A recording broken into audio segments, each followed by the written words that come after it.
All right, so let's get to our panel. Joining me here in the studio is Manuel Suarez-Mier. He has served as a top economic diplomat for Mexico and Washington, and he's also represented Mexico's Attorney General in the United States. Joining us from Toronto is Semotiuk. He's a Canadian and U.S. immigration attorney. And joining us from Las Vegas is Barth. She's a political commentator, and we should add a supporter of President Trump. Welcome to all of you. So Andy, let me begin with you. Large numbers coming into Canada. 7,000 have crossed the border into Quebec since June. Have you ever heard of such numbers in such a short period of time? No, I haven't. And the numbers appear to be growing, although there are some expressions on the part of government leaders to the effect that they're sort of minimizing the extent of the growth, etc. But so far as I can see, the numbers are continuing to rise. I have a figure of about 500 per day as a recent figure that I was reading in the newspapers, and I expect those numbers will grow. So talk to us about what some of these people who are arriving in Canada, what are they going through? What is that experience like? Explain how they are processed. Well, it's a strange phenomena. We have people arriving on buses and taxis, walking across the border. During the winter time, it was a bit rough on them. In fact, a few people hit the headlines because they had frostbite on their fingers and so on as they were walking across the border. But the essence of the problem is that if they show up at a port of entry, in most cases, they'll be turned back because it's unlikely that they're refugees. Not many of them, I believe, are true refugees. And so some are getting arrested. This loophole.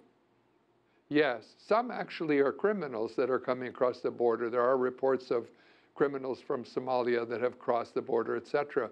So they know that if they come to the port of entry and try to cross, they're going to be turned back.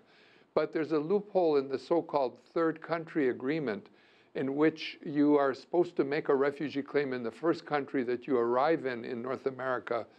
The loophole is that if you walk across the border, you can make a refugee claim, notwithstanding the fact that if you showed up at a port of entry, you could not. So people are taking advantage of this loophole to walk across the border. Megan and Manuel, I will be with you guys shortly. Apologies for interrupting Andy, but I want to continue this conversation a little more and really talk to us about, you mentioned some are criminals that are crossing the border, but the majority of them are Haitians and they are not criminal. Are there children among the group? Of course, there are children. And I think a small minority are criminals. But most are not refugees in the normal legal definition of refugees. Most have been in the United States, I would venture to say, for many years. In fact, of the 11 million illegal immigrants in the United States, over half have been there for 10 years or longer. I think the median time is something like 14.7 years. Many, I would say most, if not a great majority of the people that are crossing the border are these type of people who have been in the United States for many years. You mentioned the Haitians. They're coming across the border because they're afraid that their temporary protected status in the United States that arose out of the earthquake in Haiti is going to be canceled by Trump. And so they're thinking if they come to Canada that they will be able to remain because Canada is a humane country. That was the basic, I think, motivation for them coming across the border. So they're not really refugees. They're just migrants who came over the border illegally.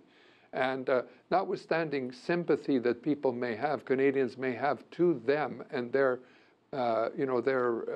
troubles, particularly with the economy in Haiti, etc.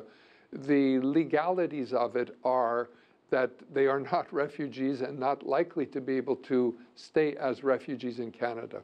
And what are the concerns that you have as far as are there other nationalities? You mentioned there were other nationalities coming as well. So Haitians, you mentioned there were a few from Africa. Yes, they're coming from, they are migrants from all over the world. And the concern from a Canadian point of view is the Camelot that is Canada is can be disintegrating by the fact that these people are coming in large numbers and Canada's absorptive capacity is being strained. We just brought in 55,000 Syrian refugees, real refugees, people who have just escaped war or, were in refugee camps, people that were screened because to determine that they indeed are refugees. And that taxed our capability of absorbing refugees for this year. And now we have this growing number. At the number of 500 per day, we would have over 180,000 people, migrants, in Canada in the course of a year. That's more than half of all the immigrants that Canada allows into the country per year. It would be just an impossible burden on the healthcare system, on the social services that Canada provides. Economically, it would just be impossible for Canada to deal with it. But what is going to happen to these Haitians if they're turned away? Where can they go? What are the options for them?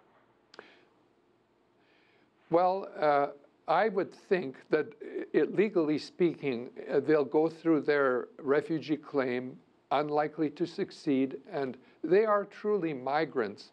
I don't want to leave the impression that I'm not sympathetic to them. On the contrary, I am. But from the standpoint of the way they're coming into the country and from the standpoint of the legalities involved, they just don't fit. So probably what should happen is they need to be deported back to Haiti. That's what the legalities would require. There could be discussions about some sort of amnesty or protected status or something of this nature for them. But I'm doubtful that they will stay in Canada in the manner that they have come to Canada. Megan, Barth, let me move on to you. It looks like this is a case of self-deportation. A lot of these refugees do not want to be deported. They're worried about the current climate and sentiment in the United States under the Trump administration. And they're worried that President Trump is closing the door to immigrants. Your thoughts? Well, in specifics to Haitian refugees, if they cross the border according to the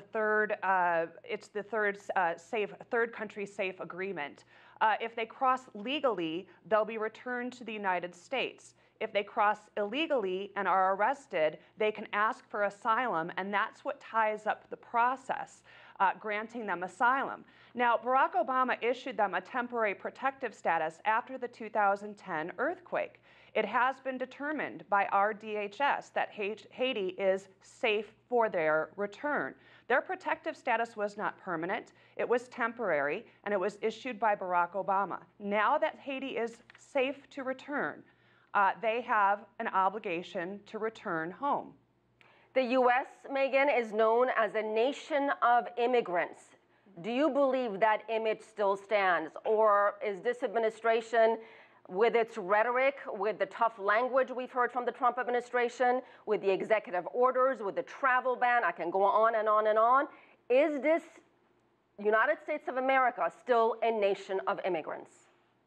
Yeah, we've always been a nation of immigrants, but just because we want to put quotas on our immigration does not make us xenophobes, it does not make us racist, it does not make us Islamophobes, much like Canada where it has a merit system. We need to evaluate who is here. We've been talking about the 11 million undocumented immigrants for 12 years, if I recall. There are a lot more than 11 million undocumented immigrants in this country that need to be documented. And so if we put quotas on and create a merit system, much like Canada, are we then going to be in the good graces of the left? Has Trudeau been called a xenophobe or a racist for putting limits on who he will let into his country? And the merit system in Canada is based on a few factors. A couple: one, do you speak English or do you speak French? Number two, how likely are you to assimilate to the country's culture and to its mores? These are the types of standards that I believe every country has a right to instill in order to protect the sovereignty of that country. Andy, do you want to respond to what Megan had to say? Well, I would be cautious about throwing out those values in terms of what Canada requires of new immigrants. So, for example, Canada is a multicultural country. It's recognized as such in its Charter of Rights and Freedoms, our constitutional documents. And so it does recruit people from all over the world. There is a diversity factor in recruiting. Also, English and French are named as languages, and it is true that in many categories, immigrants do have to speak English, such as in the working categories. However, in some categories, English is not a factor. So, for example, in the Investor Quebec program, as an example, you may not need to speak English, or you do not have to speak English or French necessarily to get into the country on that basis. But generally speaking, the issue of legally entering the country is a place where we can definitely agree in terms of the conversation we've been having so far. Let me bring into the conversation Manuel Suarez-Mier. Manuel, what do you think about what you've heard so far and your take on the general sentiment and mood in this country for immigrants? Frankly, many are absolutely terrified. That's right. And it is not only a problem of migrating to Canada and many of them going back home to Mexico.